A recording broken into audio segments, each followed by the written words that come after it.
Thanks, Rachel, and thanks everyone for taking the time to join us this afternoon at a time when I know people are incredibly busy with their day job. So really do appreciate you joining us, and what an amazing mix of people we have from across our community of practice. So we have Senkos, we have school leaders, we have teachers from both specialist and mainstream settings and local authority colleagues. So again, please do engage with the chat function and really make those connections with some brilliant other colleagues that we have on the call today. So a massive thank you to Rachel for the introduction. So my name's Alistair. I lead 2 specialist teaching schools, and also I'm delighted to work with Rachel as part of the whole school send team in the north, and also support some work in the East Midlands, South Yorkshire and Humber region as well. And another hat that I wear several different hats, but I also work for Oak National Academy as well. So I look forward to sharing some things about that with you this afternoon, and just delighted that we've got Alan Wood with us this afternoon. So I met with Alan on Monday evening, and he took me through his presentation and shared the most amazing case studies with me. So I'm delighted to be Alan's warm-up act this afternoon. So just wanted to share some kind of challenges and barriers that we're all facing. And I think that the volume and the pace of change has just been unbelievable, really, with more announcements that we've seen. I'm sure you've probably caught this afternoon around what the wider reopening of schools will look like on March the 8th or even beyond that date. So the pace of change, and we've had guidance on guidance on guidance, and it's just been so difficult to kind of keep up with and can be overwhelming at times. And we've had a new language to learn since last sort of March time, haven't we, with synchronous, asynchronous, hybrid. I can remember 11 months ago that Zoom was a logo on my rugby boots, and now it's where I live half my life on, it would seem. So it's been a new language for us to get our heads around the digital divide, and the issues and challenges around devices have been absolutely huge, and the real risk, I think, of sort of doubling down on disadvantage for our students and young people, is really severe. And we hear lots of statistics around how schools maybe haven't got their allocations of laptops, and what that looks like for some of our SEND learners can be a huge challenge for us. I have great concerns around our colleagues when it comes to workload and their well-being. So if we consider, some of the stories that we hear about Senkos who are so snowed under when it comes to child protection and safeguarding issues and challenges that they face in lockdown. We know that our school leaders are on their knees, and, we talk about having that kind of elusive 25th hour in a day that, all of our colleagues are working so hard and at maximum capacity, and a real fear of burnout and what that can mean for us. A real challenge for us is around accessibility and inclusion when we start to think about remote learning. And we'll talk on that in a bit of detail through our session this afternoon, but lots of information coming through how maybe some of our young people with SEND are being left behind. We're maybe seeing gaps growing really in terms of their learning, and the worries around that we have moving forward. So significant barriers, and the noise and negativity really that we sort of see. So lots of stuff in the media, and it can be, again, really overwhelming. It can be quite confusing. There are lots of myths out there. So if we think about, in particular, the conversation around how many hours a day should we be doing, there's the real debate around live versus recorded sessions that we see. And all of these things all go really to add to that kind of stress levels that we're facing at the moment in education. And really, one of the biggest things is around remote learning. When we think about our young people with SEND, that myth that exists that it's got to be that live teaching. So has it got to be that 5 hours of live face-to-face sort of work at a laptop or computer? And we know lots of our young people with SEND, that's not the best way in which they will learn, and that doesn't meet their needs as well as what it could. So that idea of remote learning being how maybe schools are sharing resources, they're doing lots of brilliant different things, and hopefully we'll have an opportunity to explore those in a bit more detail. One of the biggest challenges for me, and I'm sure a lot of people will feel my pain here, is that idea of being on mute and unmute that I struggle with greatly. And I often tell my colleagues, and I'm sure Rachel will smile at this, that some of the best things that I say, those words of wisdom, happen when I'm on mute and then they magically disappear when I'm unmuted. So that's a challenge that we all face at the moment. There's lots of information out there and some great pieces by the EEF, Sutton Trust, Ofsted and others who've released some information to support us with our remote learning offer. And I've just got some statistics that I think is really interesting to share with you this afternoon, and some really quite worrying things, again, which highlight the challenges we face for our young people with SEND. So the top one, we can see there that 2/3 of disabled children are disengaged from remote learning. So really worrying and high statistics there. I'm sure the one about parents and being worried and concerned about their child's focus and the distractions around the home maybe isn't too much of a surprise. And the next one we have on your screen there, 1 in 20 state school teachers saying that all of their students have adequate access to devices. And if we flip that around, that means 19 out of every 20 state school teachers are saying that they haven't. So again, hugely worrying, and again, speaks to those issues and challenges around devices and that use of data as well. One of the key points towards the bottom of the screen is, and it really breaks that myth maybe that sort of that live online teaching is maybe the silver bullet and that's what everyone should be doing, is that pedagogy trumps the medium, whether it's teaching live, recorded, or a mix of both. So that really blended approach to online and remote learning that works so well for our students and young people. And I think possibly the most concerning statistic comes at the end of our screen there, in that only 46% of schools are offering additional remote learning arrangements for students with SEND. So more than half of our schools haven't got anything extra. They're not adapting their practice to best meet the needs of students. And that's a real worry when we think about our cohort of SEND learners that are out there.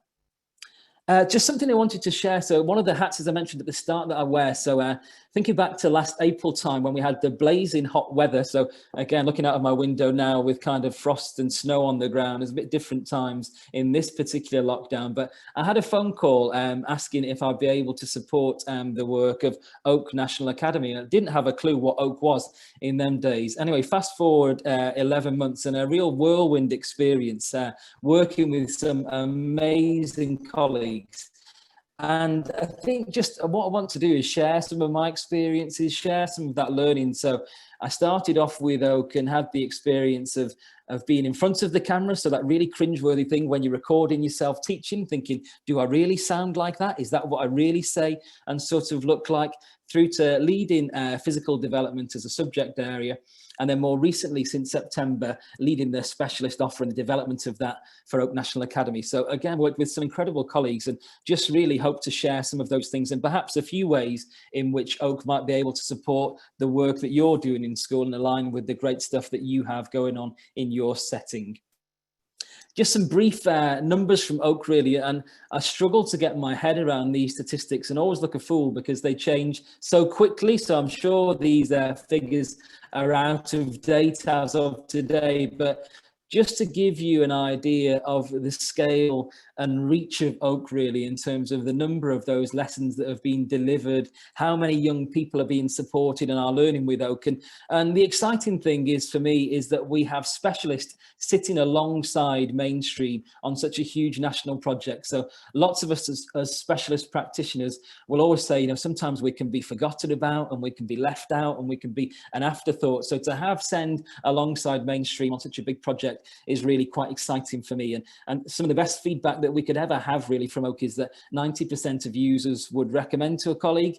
And also the more people use Oak, the more likely they are to return. And just like to share, I was in a meeting yesterday and some lovely feedback and again talks to the kind of reach of Oak, that there's a group of young people in Beirut who are using the Oak resources. So remember the horrible blast that they had over there and horrible stories about their school not being quite rebuilt yet. And they're using those Oak lessons and really learning and making great progress with those. So a lovely story that we had come through yesterday.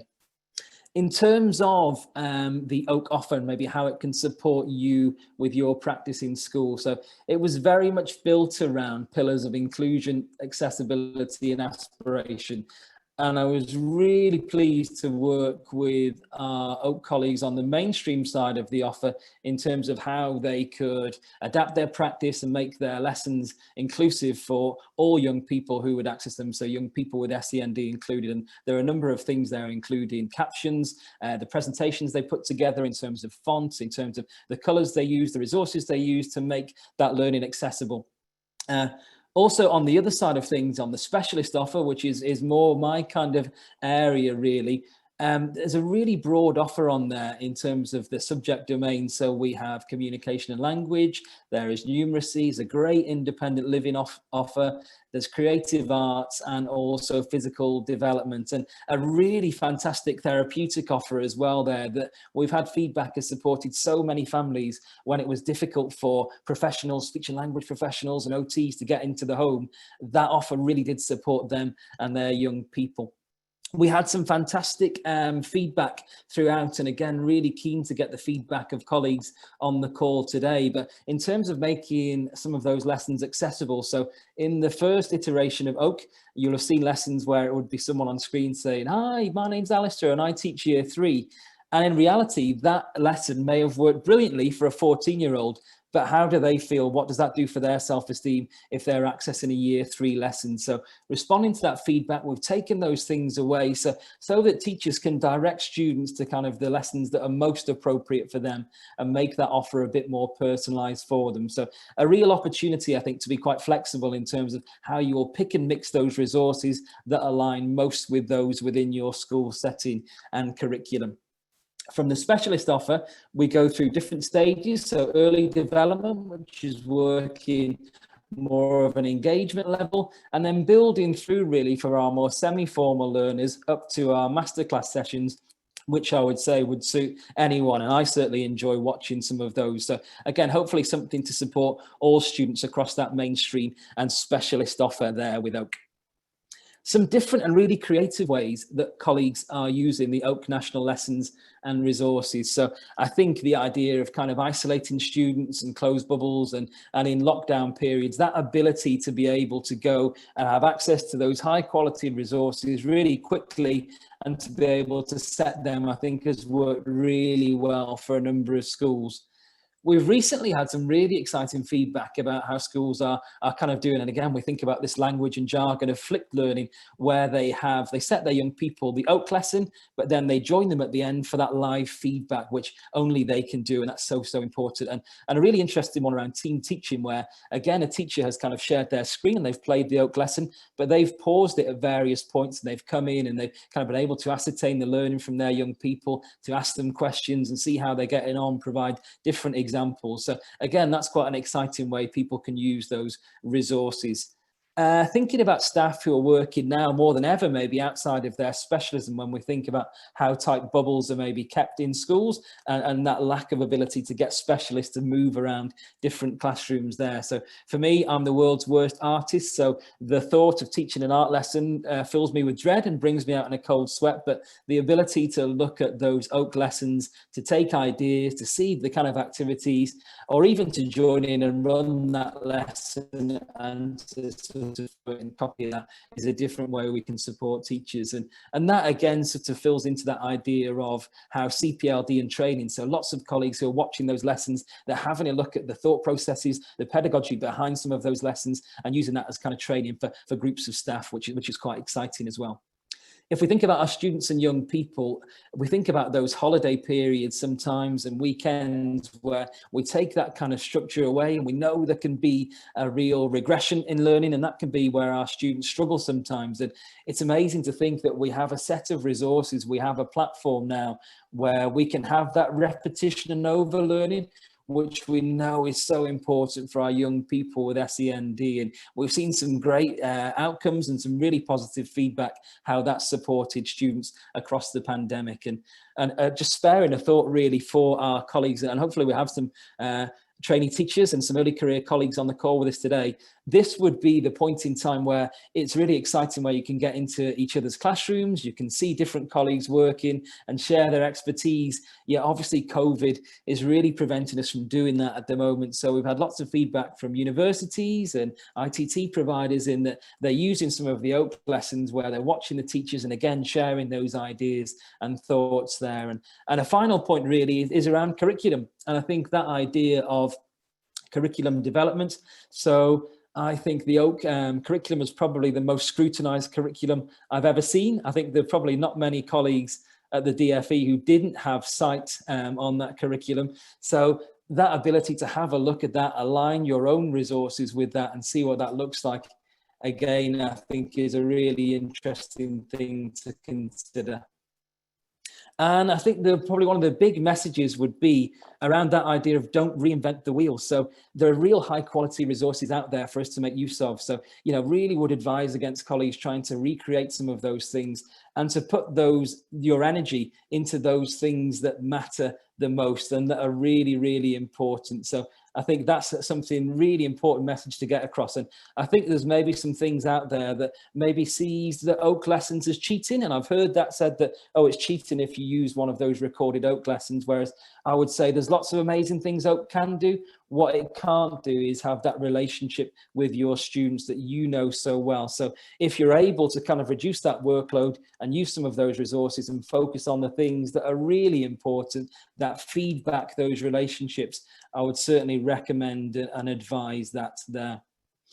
I think possibly one of the most disadvantaged groups throughout the pandemic and certainly the lockdown periods has been our young people who are working at a SEND support level, in the sense that they're less likely to have a place in school maybe than their EHCP peers, but then also will find the idea of online learning and remote learning perhaps more challenging than the rest of their peers as well. So we've had some great kind of tips and advice that has come in from across our community of practice. So just really keen to share some of that with you and some of the things that people have suggested to us and some of the things that we've picked up. So I think pace of learning is really, really important. So how we can maybe slow down that pace of learning. So are we breaking some of those sessions into smaller kind of bite-sized chunks that will work better for that young person? So slowing that pace down has been some feedback that we've had.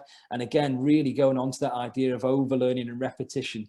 The communication being king, I think, is a really, really important point to make. So we forget when we're sort of live and we're in class and we have our students around us in that normal kind of setting, the way we communicate, so nuanced in terms of our body language. Sometimes that subtle look makes all the difference. Whereas how does that translate over a screen? So I know that sometimes as teachers, particularly when we're so passionate about our subject areas, for example, we can be quite wordy in our delivery. So I think really focusing in on those key messages, that key language, and a reduction of that language can really support. And also thinking about what do visual supports look like in our virtual online sessions. So, and sometimes maybe something like the odd kind of Makaton sign or something can mean the world to that young person on the other side of the screen. So thinking about our communication is really, really important. And that kind of goes into that kind of listening to student and family voice as well. So really understanding those families' context, what that looks like for them at home,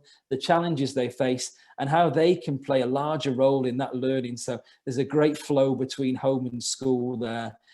And I think on that next point around personalisation and that one size fits one, you absolutely know your students best. And this comes back to that idea of maybe the myths that are out there and around. So when we're hearing about people feeling really pressured to do that 5 hours of online learning, when we know that's going to be a real struggle for that young person, that's going to raise their anxieties, that's going to be really difficult for family.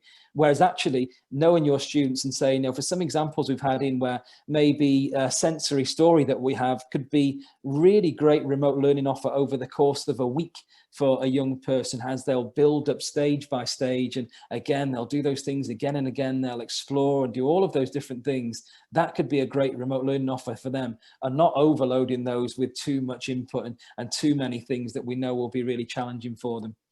I'm going to share something around the C-STEP tool with you that some of you may or may not have seen. So I will share that on the next slide, but just to really sort of hammer home those points around connectivity, feedback, and the important things. So Alan and the team have done some amazing work around the recovery curriculum with Barry Carpenter and others.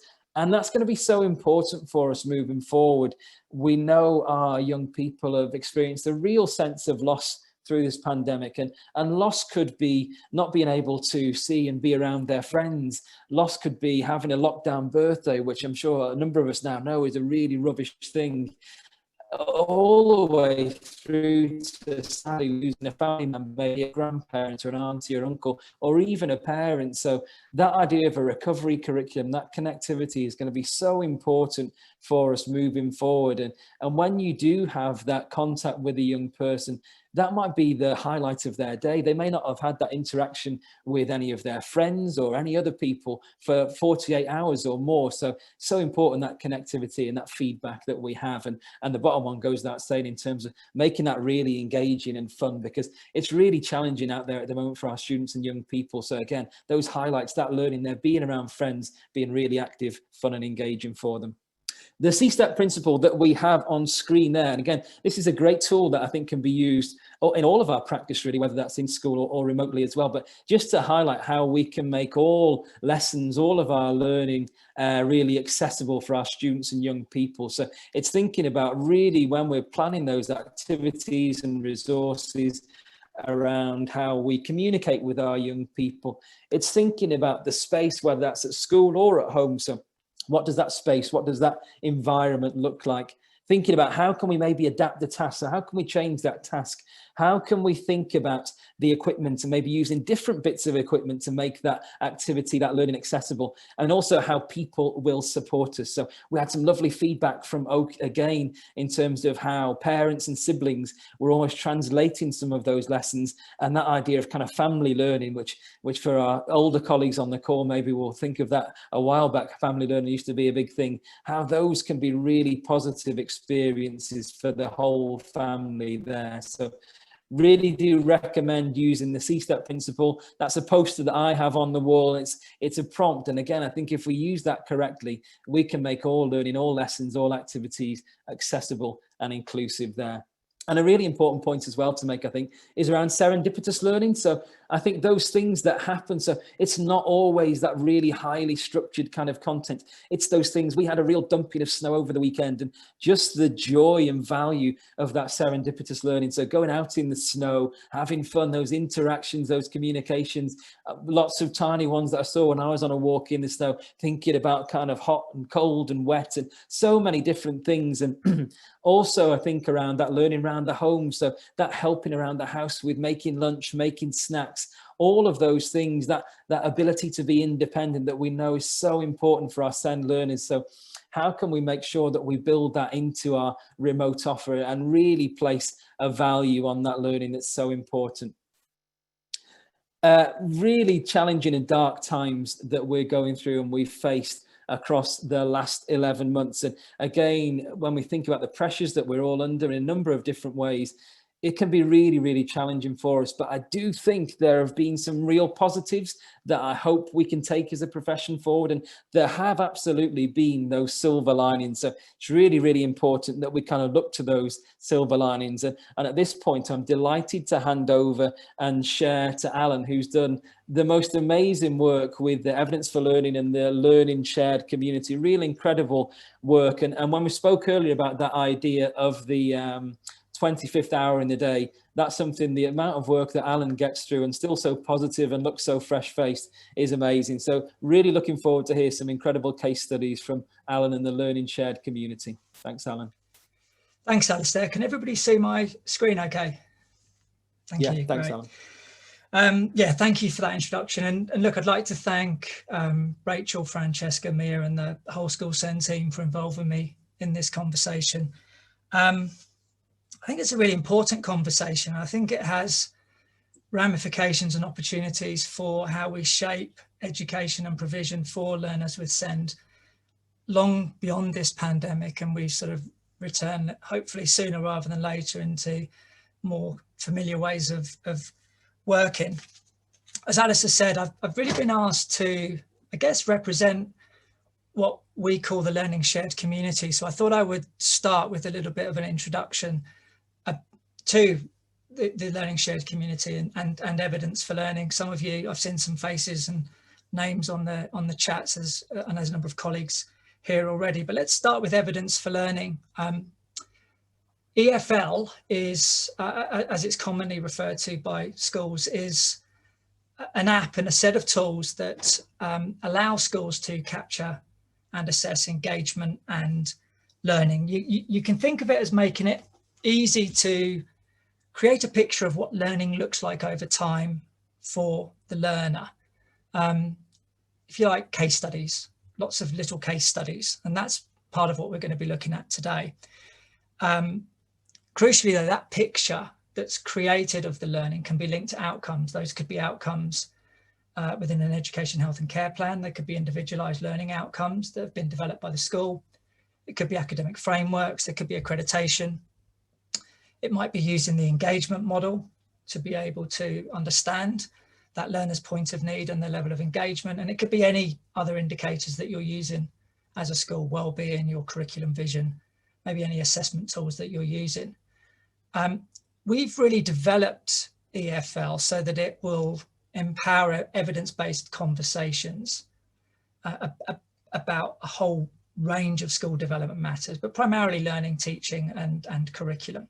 And those conversations would absolutely be multi-agency, multi-stakeholder. And again, that's a big part of what I'm going to share today. And a big part of that multi-stakeholder team will be the parents and families. One of the things that we did during lockdown 1 was developed a whole set of home-based learning tools, and those were shaped very much by the specialist settings that have been using evidence for learning, that were having to respond to circumstances at the time.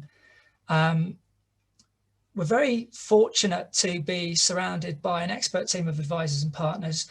Alistair mentioned Professor Barry Carpenter, who many of you may be familiar with him and his work. He joined us as a principal advisor back in 2018.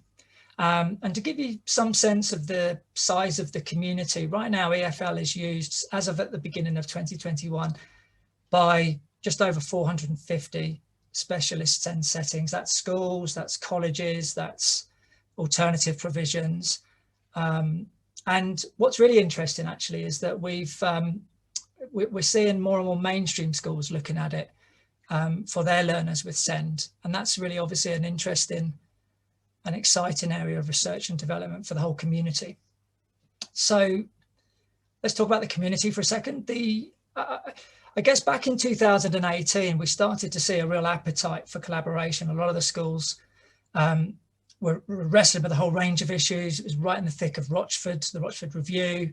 Schools were moving away from assessment with levels. And so one of the things that we did was invited a group of schools to come together, sort of form a community, have a meeting. So we had an event back in June. We had around 80 SEND school leaders at that.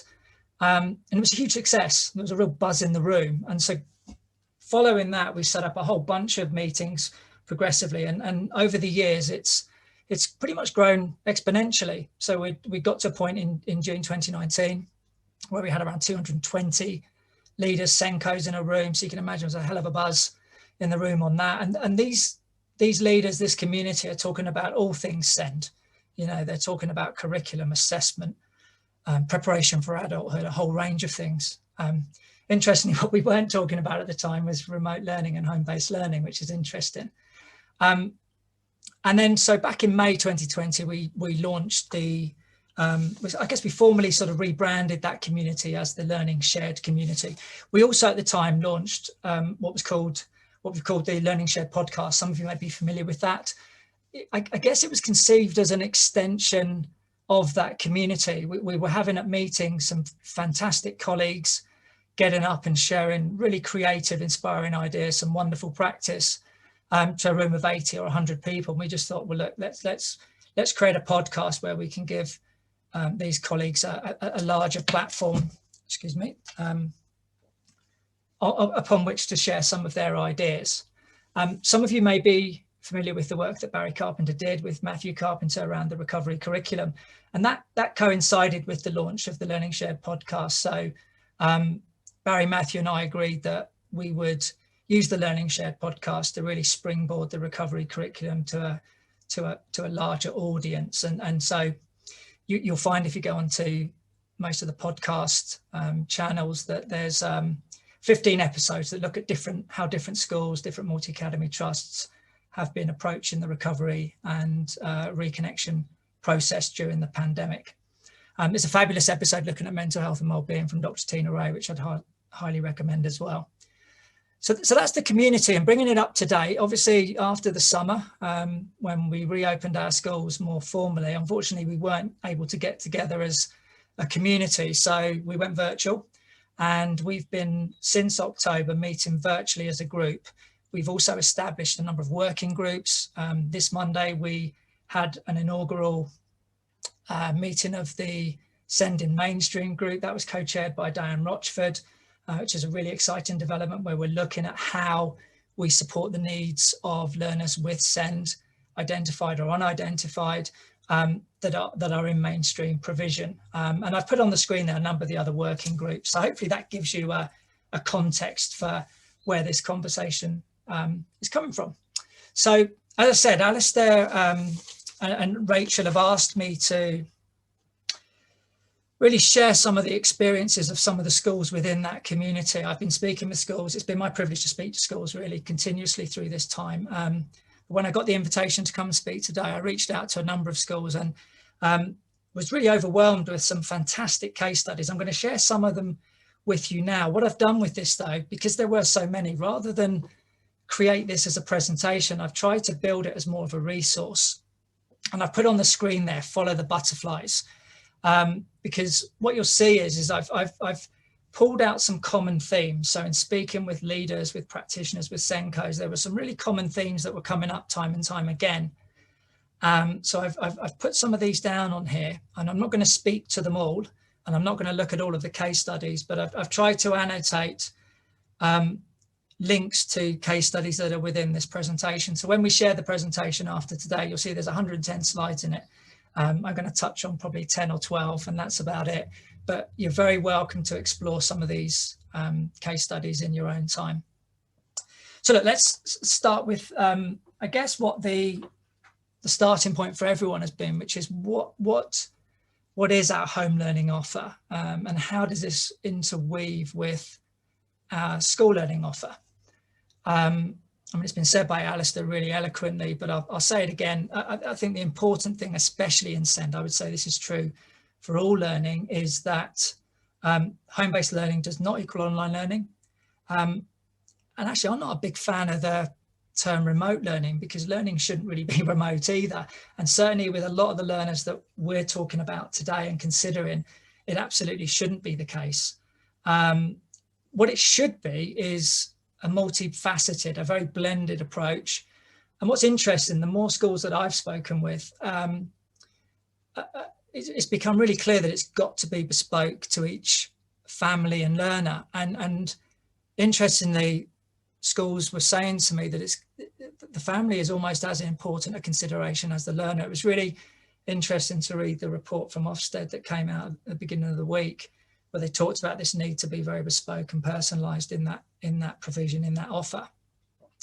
I think the family piece is really interesting because, as I'm sure we're all, the obvious question is technology. I mean, a lot of people think, well, okay, some of our children do not have access to the technology, but there's other factors too.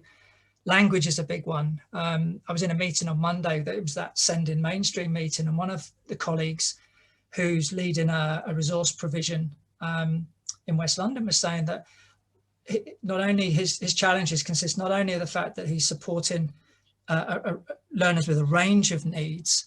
89% of his families have English as an additional language, so that adds additional complexity when he's thinking about how to support those learners. So that's a big piece. There may also be SEND, an instance of SEND within the family, and siblings. I think Alistair mentioned that's an interesting one because it both changes the learning environment. So that's something that has to be thought about when we're designing our learning opportunities and activities for our learners. But it's also an opportunity too, because that's something that the family are having to manage day in, day out. And so that's an interesting angle as well. I've got a great case study here, which is Family Shielding. One of the schools has shared a whole range of slides and videos showing how they remotely supported a learner on a long-term shielding, and it was fabulous stuff going on within there. What I am going to point to is Castle School in Cambridgeshire have very generously shared an overview of their home learning offer. It's essentially banded into 3 strands. They've got if you like, an online strand, and that consists of a menu of activities. I'm not going to read from the slide, but you can see what's going on there. They've got a range of different activities that have been created by teachers and staff. Those activities link to a range of great resources, Mathletics, Oak National Academy, Purple Mash, and so on, as well as other websites. But what's important is they've had to be bespoke. There's had to be a level of support that's wrapped around each activity for each learner in order to make it accessible for the learner, but also for the family too. The second strand is a menu of live Zoom lessons. And then the third strand is that offline piece. It's those packs that are going home with maybe perhaps the sensory aspects of the curriculum diet. Again, what's interesting with this is in speaking with Anne Haberfield, who's the deputy head at Castle School, central to their whole piece in their offer was being able to have those dialogues, those professional dialogues, not just within the school, but with the family. And like I said, there's a lot more there for you to read through, so I won't go into too much detail on this one. I think the big points that came across though in speaking with people about when we think about the quality of the home learning offer, is just making sure that it's not just about putting resources home. It's not just about signposting parents and families towards good web links. It's really thinking about how do we ensure that the pedagogy is embedded within our home learning offer. What does the assessment piece look like? And particularly the formative assessment piece. How are we able to really support that learner on a learning journey? As I said, some families have been shielding since March. It's really important that we maintain that quality right through for them. An interesting angle that came up with a couple of schools, some of you may be thinking about this already, but is what's the impact of home learning, remote learning on learning walks? How do we get that accountability piece in it? So that's another thing to consider, which I'm going to talk a little bit about next, because the other big common theme that came up was schools, it seems, have really thought about what is our evidence strategy. When the kids are with us in the classroom, it's a lot easier to keep a handle on what's going on. We're taking in what the children are doing. And as Alice has said, that may be a mix of learning that we've planned for. It may be that mix of unintended learning that's just going on. Now that the learning environment has changed for some of these learners, a lot of schools are looking at how they can get effective, high quality and authentic evidence. We want evidence that comes in that shows us what the children are doing, where they are at their point of need. And again, I've got some different examples there. I think the big thing that a lot of people have said is it's really important that when that evidence is coming in from the family, whether it's photos, it's videos, we've really got to have it accessible to the whole multi-stakeholder team. You know, where do speech and language therapists come in? Where do the physios come in? Where do the OTs come in terms of being able to provide support? And some of the schools have put some fantastic case studies on there that we'll look at some more of these in a second. Unfortunately, we're limited with time, so I'm just going to pick out 3 or 4. On the subject of evidence, Swiss Cottage School down in London have very generously shared an overview of really their strategy for how they get to high quality evidence. And speaking with the team there, it's really built on this idea of reflective practice, and it starts in the classroom, getting the classroom team looking at what's going on, gathering that evidence, having those conversations, then extending those conversations to other teachers.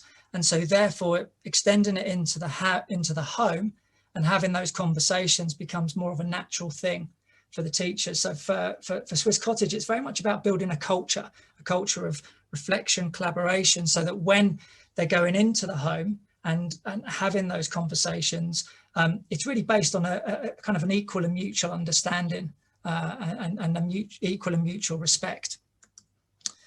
But I'll leave that there for something for folks to have a look at in their own time. Let's move to some of the what have been some of the practical challenges, and this is where we get into looking at some real silver linings and some things that children and schools have been doing together with their families. So as many of you will know, a common challenge, barrier if you like, is that many families don't know what learning looks like in a special needs context, and how do we do that? So what a lot of schools have been doing is making videos showing parents, this is how your child learns. And as a result, these videos need to be bespoke.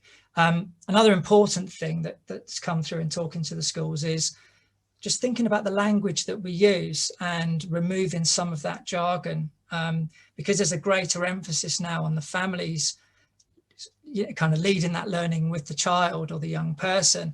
it's really important that they feel empowered and not disempowered because they don't know the lingo or the language, and that's been a big part. I've got a great case study here that came in from Kingsbury Primary School, which is up in Lancashire. This is a child where it was really, really important that that family knew how they would work, and this is young Owen. So they wanted to share. If you look on the left here, we've got a lovely video which was Drum, good boy. Prior to lockdown. This is a school that were gathering evidence and using that evidence to support formative assessment, as well as obviously to share with the families. What they've been able to do then is, by sharing this evidence back with the family again, now almost pulling it up again, they've been able to then model for the family what that reading looks like. So on the left over here, what we've got is the parents working with Owen and practicing his words. Owen say bus. Bus. Bus. Can Owen say aeroplane? And so the key thing is with all of this is that, again, it's about the dialogue. So it wasn't just about sending home a resource and can you send us in a video? It's that kind of ongoing dialogue. And that leads to the second point really that came through in speaking with the schools, which was how do we actually focus on aspects of learning when home is that primary learning environment? And it does come down to the quality of those conversations and the quality of that collaboration. I picked up a great quote from Josh Hamblin at Exeter House School, which is in Wiltshire. This is one of the schools that shared some fabulous material with us all, where he said, as a team, their goal was to move beyond weekly phone calls. They wanted to be able to look at the learning together, the family and the school, and between them work out what the next step in that learning journey was for the children. So here's a really wonderful example. This is from Castle School in Cambridgeshire. So this is an example of a child that was actually shielding since March. So you can imagine this is homeschool learning for 9 months. And so it's really, really important to the school that they maintain that quality of provision, that in this case, Lucas had the same relative degree of opportunities to learn, to move forward with his learning and experience that the children who were coming into school was. And so that dialogue piece was really, really, really important. The way the school worked this was that they apparently had Lucas joining them live for an hour a day via a Zoom meeting. And then the rest of the learning was coordinated by his dad. And what they were doing, they were actually using evidence for learning to really share and have that dialogue, share evidence, collect evidence, develop activities, things to try and really use that along the way. So for example, this is an example of one of the activities. So a teacher would create an activity, share that with Lucas and his family. They would then work through that. You can see this one was linked to their live attention building session. But importantly, it was tailored to Lucas's interest in science. He was able to look at that, and then he was able to join a session in Teams, and then was able to respond to the task in his own time using his own AAC device. And then that was sent in to the school, and the school would then be able to use that as evidence against science literacy frameworks, link it back to maybe his individual learning outcomes for the year, maybe his EHCP plan. And then here's an example here of Lucas doing a science experiment. Wow. This is doing the baking soda and vinegar experiment. Soap. There you go. Yeah. Is it fun? No. Right. Okay. And what's really interesting about this was not only could the school then have access to this really important high quality evidence and use that to link it back to his outcomes and assessment frameworks, they also turned it into a social link. So what they would do is then take that video, play it in the class, and so Lucas was effectively able to take his turn at doing the experiment, albeit virtually, in that class setting, which was obviously really, really powerful. And that's the approach that this family have been using with that particular school, Castle School, through the autumn term. what was interesting was, as you can see there, was that they were able to build up this really rich portfolio of evidence of what Lucas is doing, what he's been doing. And another important point is then that transition. So when Lucas comes back to school, he's going to be going to a new teacher.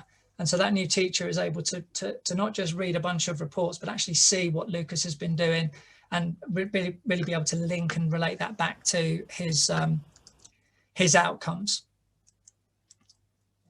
So that was a really, really important one. Another big thing, Alistair alluded to this earlier, is well-being and relationships, and families, supporting families in dealing with some of the behaviour challenges. And as we know, sometimes those behaviour challenges are often sensory-seeking behaviours. So again, developing and helping the family with resources, very often, which would be about videos showing people how to do things. The other piece was regular check-ins. So this is a lovely example, again, from Kingsbury Primary School, where one of the teachers is recording greetings, signing greetings. Sometimes they'll do it on a daily basis, sometimes they'll do it on a weekly basis, but it's an important starting point, and it's really an encouraging point for the children. They're encouraged to then record their own greetings and share those back with the teacher, but also potentially the class.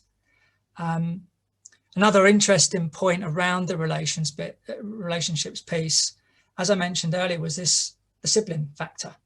And I think it's important for a couple of reasons. Again, speaking with schools, it was definitely the case.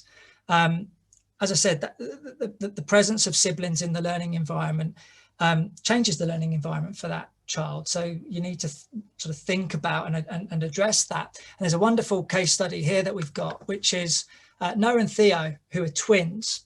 And as you can see there, Noah tends to shy away from activities that Theo's engaged in. And so what was interesting here was, over a period of time, the school and the family were sharing videos, having that dialogue over time. And you can see the dialogue that's going on in some of these things. And you can see Noah's on the periphery there. He's not too excited about Theo being in his tent with him. And then over a course of weeks, the family working with the parents working with the school were able to help Noah and Theo work more closely together, help them address some of those challenges. And again, there's a dialogue the whole time. And what's really nice about this one is you can see here they're actually holding hands. So there's this wonderful piece where, probably because of lockdown, because of the fact that they were in this environment where there was a lot of focus on their relationship, it meant that the school and the family were able to really focus on that, which is, again, I think it's a real silver lining from this whole piece, really, that might not have got the same attention under normal circumstances. And you can imagine the family, that's a life goal for the family, is their children being able to get along.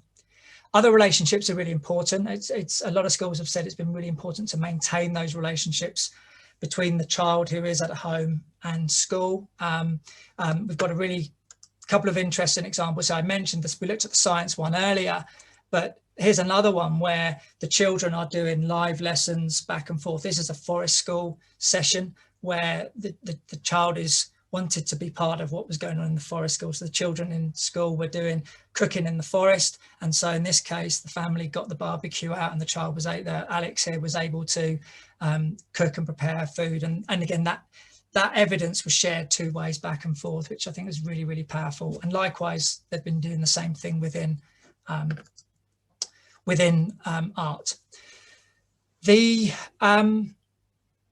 One of the big things that families have struggled with, and colleagues on the call, this may be something that you're familiar with, is helping families mirror those routines at school. That's a big area of uncertainty. When I was speaking with schools, they were saying that families were very nervous about how to plan their days and how to schedule things. So a lot of schools would send home sensory diets and plans.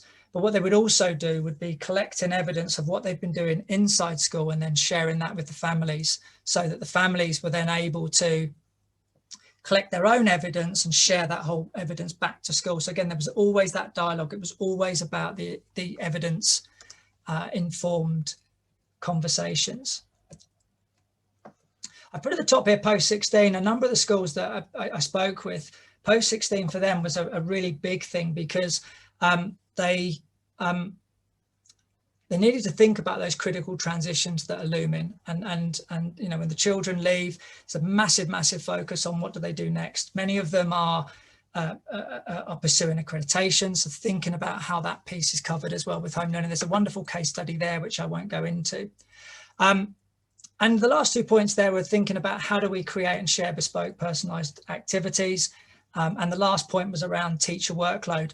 I'll point out a couple of bits here. We're not going to have time to go through them in any great detail, but again, I'd like to give Exeter House a huge amount of credit, because they've actually shared their reflections on their whole homeschool learning offer in terms of what they were doing, what the feedback's been, how it's informed their planning going forward. So that's something else that I'll leave for colleagues to look at. So my final point, I guess, summarising, is what have we learned? That was a question that I asked the schools, and what silver linings might we be able to take forward? I think everyone would agree that the nature and dynamic of the relationships with families has changed, and in many cases for the better. That's been a really big plus, and that's a really important thing, obviously, going forward. Everybody agreed that staff at all levels and in all areas have developed phenomenal resilience and leadership through this period, and really empowering staff to take that leadership forward is a really interesting opportunity. And I know that a lot of schools are looking in ways to kind of harness that going forward, even beyond this pandemic and the current remote learning paradigm. I think it's fair to say creativity's found new heights, but focusing on system stuff, a lot of schools have said that this has really stretched our inquiry process. We've had to think outside of the classroom. We've had to really extend that inquiry process into the home, and therefore it's placed a greater emphasis on effective triangulation. What does that conversation look like between the various stakeholders in terms of identifying that learner's point of need and how to move them forward? And then, as I said right at the beginning, it's really thinking about how and why we collect evidence. What do we do with it? How are we using that evidence to support our formative assessment? And again, how we can understand where that learner is and what we might do next. The last 3 points I've put up there are really speaking directly to families, and the sort of family experience. And all of these points I've lifted from schools. These aren't my observations. These are the feedback that I've had from colleagues. A number of schools, as we saw in that video, have said that actually having the children at home has been a real benefit for them. In some cases, their relationship with the family has improved. I think one of the biggest things, which goes back to the points that were made at the beginning, where initially parents didn't know how their child was learning. A number of schools have said that they feel their parents now have a much better understanding of how their child learns and a greater sense of who their child is. And I think this provides really interesting opportunities in terms of helping families feel more empowered in how they advocate for their child. This idea of seeing the learner beyond the words and jargon that's in an EHCP. And I think a lot of that can be attributed to the fact that the families have had to spend so much time with their child focused around learning and understanding where they are. So I'll leave those points there for you. I'd like to just finish up by saying a huge thank you to these 5 schools: Billingbrook School in Northampton, Castle School in Cambridge, Exeter House School in Salisbury, Kingsbury in Lancashire, and Swiss Cottage in London. As I say, I'll leave you with that presentation. There is a ton of really interesting material in there for you to look at. And if anybody's interested in hearing these schools speak, I feel a little bit of a fraud because I'm speaking on their behalf, but we're going to be running an event in the Learning Shared community where these schools will be sharing their experiences on the 23rd of Feb for the community. Be happy to have a few people along as guests. If you'd like to attend, just please get in touch. But other than that, I'd like to thank you all very much for your time. A huge thanks, Alan, for sharing that kind of all of those case studies, examples, and the amazing work. And I've seen some really positive comments in the chat, and a real interest around that kind of mainstream piece as well that you spoke about, in terms of that group of schools coming together to look at what EFL would look like in mainstream. So a massive thank you. I think you could get no better silver lining looking at those brothers who are holding hands there. There could be no better silver lining than looking at those two. So yeah, just a beautiful video of those, and to see the learning that was taking place is just incredible. So hopefully people can see my screen now. So that's up. Is that come through, Alan? Just to kind of finish off really, and add to some of those silver linings that Alan talked about. So I think the collegiality and connectivity is a huge thing for me. And if we look across our community of practice, and the support for each other as colleagues has been amazing, both with Whole School Send and the Learning Shared community. So a huge positive to take away there. Curriculum, certainly through Oak, we never had such a big national conversation around curriculum that again really provoked lots of thought and has moved schools in different kind of directions. We know of our young people who've made accelerated progress through the pandemic because it's taken some of those anxieties away, and they've learned in different ways. So we've learned different things about our students that we can absolutely take forward, and that idea of a new normal having real potential, the way in which we'll use tech differently, and all those things we have now at our fingertips that we can use to support our students and families. And that idea of student and family voice, that partnership between home and school, is such a positive thing for us. No, lots of schools, the way they've used tech around transition, so using GoPro cameras for students to kind of film their perspective of what school looks like from their sort of point of view, and lots of mini films to kind of share what school's like. So again, how can that take away anxieties and support students and make things really personalized? So we know a number of our families who would find attending that face-to-face annual review really difficult. There's no excuse for us ever missing that again, in terms of the technology of Teams and Zoom, and being able to do those through different means. So homeschool learning, I think, has got such massive potential. And we think about, how much learning students have lost, but when we do, and please God that soon, return to the sort of a more normal kind of setup in schools, the potential to make that accelerated progress and really move things on is really exciting. And just a final kind of silver lining from me, we had before Christmas a huge national inclusive sports event with Oak, the Shout About Send Festive 5K, in which we had 6,500 participants from all across the country at a time where people were feeling isolated. They were able to connect and interact and be sort of healthy and active, whatever that meant to them. So for some young people, that was trying really hard in their kind of physio sessions. For other young people, that was charging around and doing a super fast 5K. So amazing to have that event, and we'll certainly look forward to doing more things like that moving forward. So if you would be interested in joining in and participating in some of those events that pull together our mainstream and specialist colleagues, so a fully inclusive event, please do get in touch. And I'm going to skip over that slide very quickly because rather embarrassingly, I'm on that photo collage there. So I don't want to turn this into a game of Where's Wally this afternoon. So yeah, just final points for me, really keen to connect with colleagues from across our community of practice. So myself and Rachel, our email addresses are on there, as is the Whole School Send Twitter feeds for the North, and also the Whole School Send feed. So we're really keen to connect with you and engage with people across our community of practice in terms of how we can best support you moving forward. So please do get in touch, and we're very much here to work with you and support you. And just finally, a huge thank you from me for taking the time to join us this afternoon when I know how busy you all are. And just to say, I'm very much in awe of the work that you're all doing within our schools. I find it amazing, the kind of resilience and positivity that we see across our profession. So a huge thank you for all you're doing to support students, young people and families there. So there's some information there about the community of practice and where you can find some of those resources Rachel talked about earlier. But yeah, huge thank you, and in particular to Alan for sharing those wonderful things and creating such an amazing resource that people can use going forward. So